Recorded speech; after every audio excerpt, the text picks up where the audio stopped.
begged her. And then she surprised me. I had a job though, so. Do you still have it? The dress? Yeah. You know, I bet my mother fucking does have it because she keeps everything. She's so Italian. Our next question sort of links in with that idea, and it's by Corinne in Israel.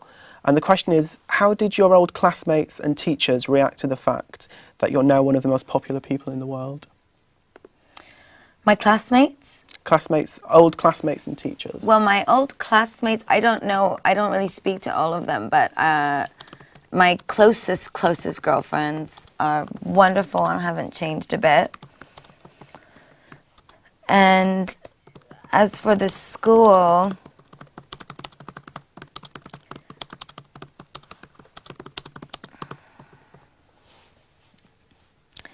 that has been a bit more of a kind of sad experience for me. The teachers have been wonderful, but the administration of the school, also many of which I don't really know, the nuns that used to run the school that I still know were lovely and they love me. But and also especially the English teachers and the head of the school that I was very close with, they were wild feminists and instilled so much good wisdom in us. And I have really nothing bad to say about where I went to school because I have really nothing bad to say about where I went to school because they really gave us such a wonderful education and the teachers were wonderful. But I will say I've been really sad about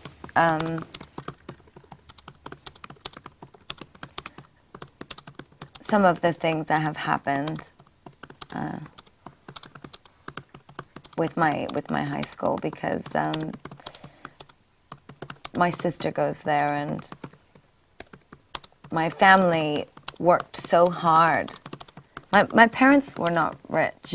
They spent every dollar that they made on me and my sister going to the most wonderful, expensive private school that they could afford because they wanted us to have opportunities that they didn't have. And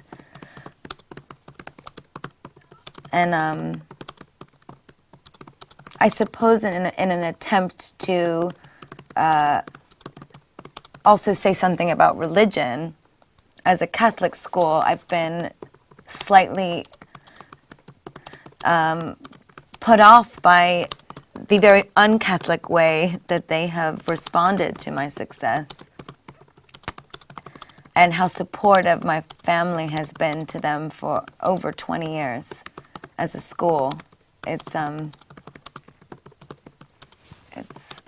I don't like to say bad things, but it's disappointing. It's been really, no, I wouldn't even say disappointing. It's been more sad because I have such a lovely memory of my schooling, and I know how much, it's going to make me cry, I know how much my parents didn't have things because they wanted my sister and I to have things. And the way that my family has been treated has really made me sad because they gave the school everything so that my sister and I could have a wonderful education. You know, every charity, every auction, every time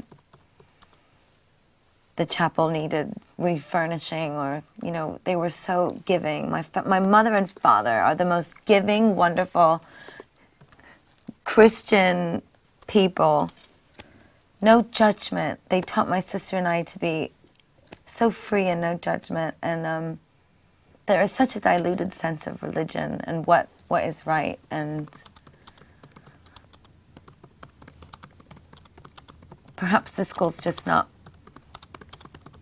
what it used to be. Makes me very, very sad. I'm sure they'll really love that I was so honest. No, you should as be. well. I think But I have to be honest about something that's that personal and close. it's to so you. personal, and I don't want to lie. I don't want to lie, because the truth is that my closest friends and family have been so wonderful, and I'm so grounded, and I'm myself, and I you know, I don't give a shit about money or yachts or big houses or fucking dinner parties, and I think it's really wrong to judge people, and I think it's really wrong to place a social importance on a family or a human being. I think it's really wrong, and I would never do that to someone, and it's everything I'm against. So I have to be honest about it, because it's how I truly feel. And my sister is the most lovely, wonderful, precious person.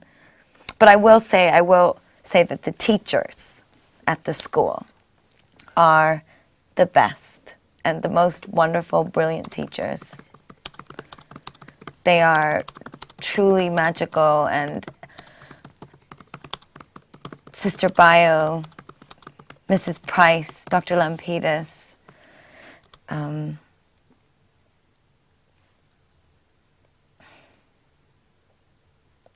just so many wonderful, wonderful teachers. Great. Thank you for being so honest.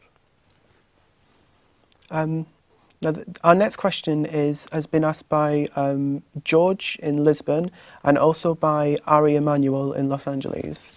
You always knew you wanted to be famous. What is the most unexpected part of that? The thing you never accounted for or imagined? The love I feel for my fans, the love that they've given to me. That is like, it's so precious. You can't even imagine it until you. I must sound like how when women give birth, they say, you can't imagine how you feel when you give birth. That's how I feel. You can't imagine it. They are so, it was so funny this morning. One of my fans got my phone number. So they were so sweet. They sent me a photo of them with these masks on, and they were going to her 21st birthday, and they were calling me and texting me and telling me how much I inspire them, and I started to to respond and talk to them, because I felt so bad. I didn't want to ignore them. I knew they knew it was me. So I just told them how much I loved them, and they were like, we love you, Mother Monster, you're so super amazing, and we're wearing these masks because we love you, and you've changed our lives, and I can be myself. And I was laying in bed crying because I love them so much, and they were sent to me these sweet little photos, and I was scolding them to be safe and not drink too much, even though it was their 21st birthday. And I think it's interesting you saying that, because as well, from the number of questions we had that were just, I really love her, will you let her know that I love her? And it's just like, I know it's not a question, and there was so much kind of love coming through from these comments, and people seem so grateful to kind of have the chance to send they're something wonderful. to you. And I would say most of them are quite troubled. I mean, I look out into the audience, and it's like looking into tiny mirrors, you know?